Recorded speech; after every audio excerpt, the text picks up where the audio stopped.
Hello Gemini, Sun, Moon, Rising, and Venus signs. Kamusta kayo? Sana po yung nasa mabuti kayong kalagayan. Welcome back po sa Star Tarot. Kung bago kayo dito, welcome din kayo. Thank you sa inyong support.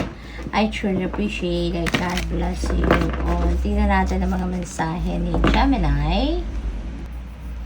What else for Gemini? So we have Four of Cups. Ayan, may indifference na nararamdaman kayo sa ngayon. So siguro there are some kind of dissatisfaction, no, frustration.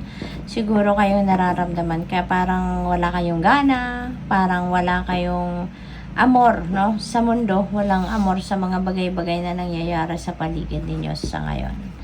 What else? We have Four of Pentacles. Ayan, so this is synchronicity. Gemini, we have 2 4s, no? So this is number 44. So I suggest you please look up for the meaning of number 44 for more guidance po, okay?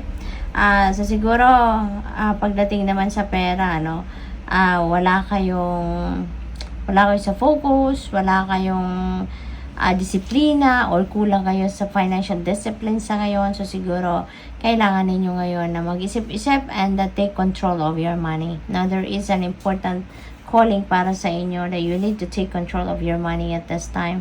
Kasi parang siguro since holiday season, Christmas season, so siguro nagkaroon kayo ng mga impulsive buying, may mga unnecessary expenditures siguro kayo sa ngayon. So what else? We have King of Cups. Ayan, so dito sa King of Cups, no, Gemini, maaring may offer of love kayo dito. Maaring meron dito magbibigay sa inyo ng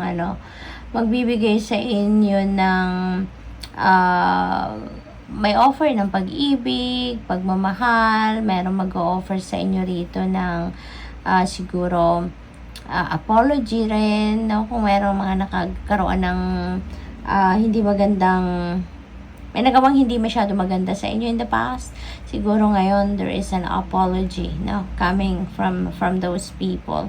For others of you, this could be commitment, no, related sa relationship. Siguro ang iba sa inyo meron ditong offer ng marriage, no, baka merong marriage proposal, no, may mga engagement na magaganap sa ngayon. What else? We have Star. Wow, napakaganda. This is a beautiful blessing, Gemini. This is anong tawag dito? Wish fulfillment energy. Kaya maaaring ang iba sa inyo dito, Gemini, is going to receive kung ano man itong wish ninyo, is going to receive kung ano man yung mga minimithi ninyo sa buhay, something like that, no? Also, Gemini, maaaring ang iba sa inyo rito is going to head towards something new. There is a new beginning energy, Gemini, that is coming your way, no? Babalutin kayo ng new beginnings, fresh start, yung ganon. Possible kasi na kayo, Gemini, possible na nanggagaling kayo sa isang sitwasyon na mahirap, but you were able to survive, you were able to overcome kung ano man itong paghihirap na to, and now you're given new hope, new blessing, new beginnings, no? So good luck sa inyo. What else? We have the Magician. This is another new beginning energy. So napaka-blessed ninyo, napaka-galing, no?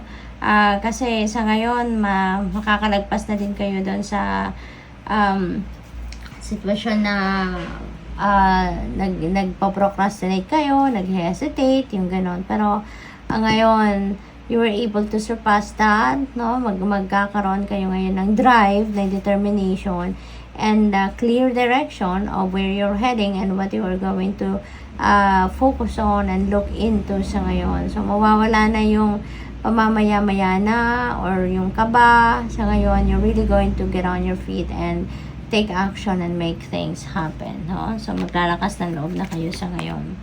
Ace of Swords, this is a new beginning energy as well. Daming new beginnings din yung Gemini. So marami kayong gustong simulan, so this is a victory energy. So meron kayong pinagtagumpayan dito, or talagang pagtatagumpayan along with the Star energy, parehas sila.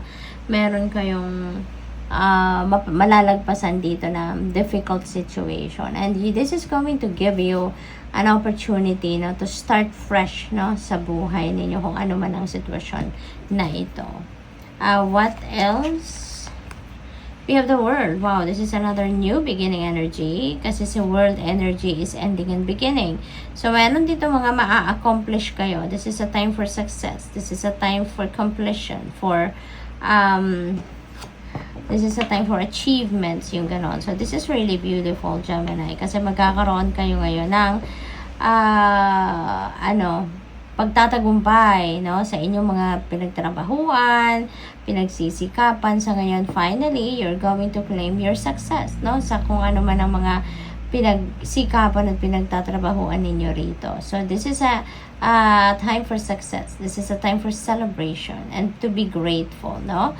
At yung mga successes na to, that is going to open up new doors para sa mas marami pang opportunities and possibilities, no, na dadating sa inyo. Travel also possible para sa iyo. Another ace, another new beginning. Daming ganap sa buhay ninyo, Gemini. Sa pagpasok ng bagong taon, marami kayong ipagpapatuloy na sisimulan ninyo sa ngayon. Busy kayo, most likely you will be busy kasi maraming new beginning energy rito. So, siguro mag-overhaul kayo ng buhay ninyo. You're going to create various changes, no, sa inyong buhay sa ngayon. And with the Ace of Cups, this is a new beginning energy as well. And kung ano man ang sisimulan nyo rito, galing yan sa biyaya na paparating sa inyo. At mga biyayang ito, ibibigay sa inyo dahil yun ang kailangan ninyo sa ngayon, no? So, this could be anything. This could be love, bagong trabaho, bagong pagkakakitaan. It could be anything, no, sa buhay ninyo. But, definitely, kung ano yung kailangan ninyo sa ngayon, yan ang ibibigay sa inyo. Ipapadala sa inyong biyaya ngayon. And, ang maganda rito because it's going to be, it's going to be in abundance. So, bibigyan kayo dito ng sobra para sa'yo. Sobra-sobra para sa sarili ninyo. So, good luck. Thank you for watching. Love and light. Namaste.